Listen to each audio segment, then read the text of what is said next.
हमारे प्लेनेट के ठीक सबसे नीचे एक बहुत ही बड़ी मिस्टीरियस और हेवीली गार्डेड प्लेस है जिसका नाम है Antarctica. But what if I told you कि अंटार्कटिका में आइस और पेंगुइन्स को छोड़कर और भी बहुत सारी मिस्ट्रीज हैं। आखिर क्यों वहां जाना बिल्कुल मना है? उन बड़ी बड़ी आइस की वॉल्स के पीछे क्या छुपा हुआ है और क्या होगा अगर हम डिस्कवर कर लें कि उस आइस के पीछे क्या छिपा हुआ है? सो वीडियो को लास्ट तक जरूर देखना क्योंकि ये वाली जर्नी आपकी वर्ल्ड की ग्रेटेस्ट सीक्रेट्स की जर्नी होने वाली है। सो वीडियो शुरू करने से पहले मेरे चैनल को सब्सक्राइब जरूर कर देना और आने वाली और अमेजिंग कमाल की वीडियोस के लिए मेरे चैनल को सब्सक्राइब भी कर देना। सो पहले हम बात करते हैं कि अंटार्कटिका को इतना स्पेशल क्यों माना जाता है। अंटार्कटिका एक साउदर्न मोस्ट कॉन्टिनेंट है जो 5.5 मिलियन स्क्वायर माइल्स में फैला हुआ है और ये साइज यूरोप से भी बड़ा है और nearly twice the size of Australia. बहुत सारे लोगों को लगता है कि जैसे डेजर्ट्स होते हैं, रेतीला मैदान होता है, अंटार्कटिका भी वैसे ही एकदम खाली है। But in reality it is least explored. उसको बहुत कम एक्सप्लोर किया गया और हम जानते भी नहीं है वहाँ क्या क्या चीजें हो सकती हैं। एंड यही चीज इसको मोर स्पेशल और मोर मिस्टीरियस बनाती है क्योंकि हमें पता ही नहीं है अगर वहाँ पे आइस पिघलती है तो क्या क्या चीजें बाहर निकल के आने वाली है। और एक सबसे बड़ी स्पेशल बात कि आप जानते हैं कि Antarctica 70% of planet fresh water को कंटेन करता है। और एक आसान भाषा में कहूँ तो जितनी भी आइस वहाँ पर जमी हुई है वो हमारे प्लैनेट का 70% ऑफ फ्रेश वाटर है। मतलब वहाँ पर मिलियंस ऑफ ईयर्स बीत गए हैं लेकिन अभी तक वहाँ पर सनलाइट नहीं गिरी।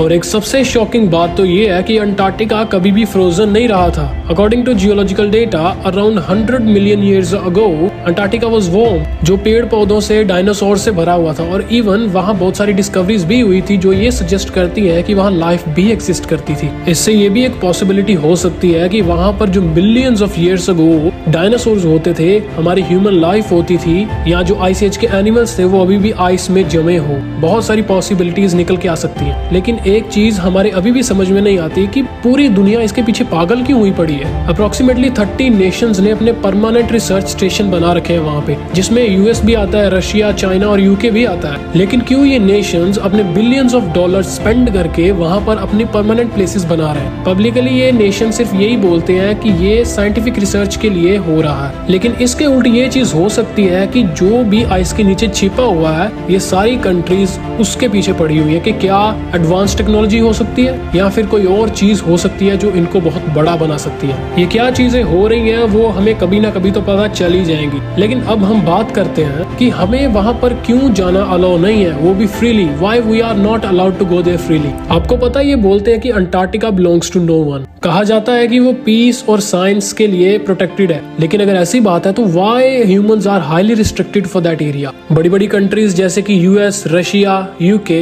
ये सभी कंट्रीज ऑयल या और सारी चीजों में लड़ते हैं। लेकिन इन्होंने एक ट्रीटी साइन की थी इन 1959 कि वहां पर कोई भी रिसर्च नहीं होगी, वहां पर कोई भी मिलिट्री नहीं होगी, वहां पर कोई भी तेल के गड्ढे, कोई भी रिसर्च नहीं होगी। और इन्होंने सभी ने एक साथ मिलकर ये ट्रीटी साइन की थी। And why? यही एक ऐसी जगह है जहां पर कोई भी समझौते नहीं होते। इन्होंने इसको अकेला छोड़ा है और जब भी ये राज सामने निकल के आएगा ना तब ये पूरी दुनिया को शॉक करेगा। चलो हम किसी भी रूट से वहां पर नहीं जा सकते, इन सभी ने हम पे ब्लॉकेज लगाई हुई है। लेकिन क्या अगर हम खुद की बोट लेके या फिर अगर हमारे पास, सपोज करो हमारे पास एक प्राइवेट जेट है, अगर हम खुद जाने की कोशिश करें तो क्या होगा? आप सोच रहे होंगे कि आपके पास अगर जहाज होगा मतलब ऐसे ही चले जाएंगे आसानी से। लेकिन अगर आप अपने प्राइवेट जेट से या फ्लाई करके जाते हैं तो आप इमीडिएटली फ्लैग्ड हो जाएंगे, इमीडिएटली आप नजरों में आ जाओगे। उसके लिए आपको इंटरनेशनल अथॉरिटीज से एक रूट रजिस्टर करना होता है, फिर ही आप वहां पर अपनी फ्लाइट लैंड कर सकते हो। और बात की जाए बोट्स की तो वहां पर बहुत सारे एंट्री पॉइंट्स हैं, जैसे कि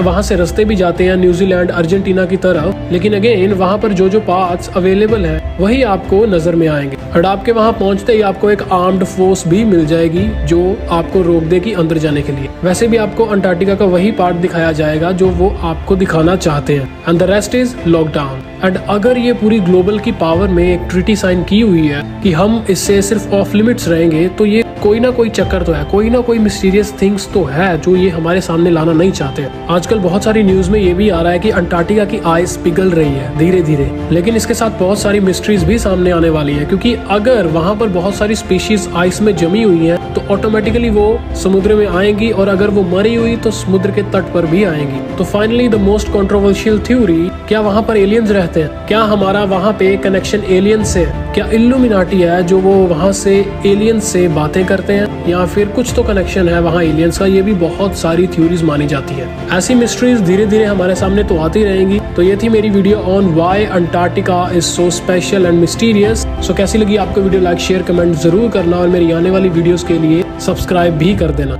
सो मिलते हैं नेक्स्ट एक और कमाल की वीडियो में, तब तक के लिए बाय बाय।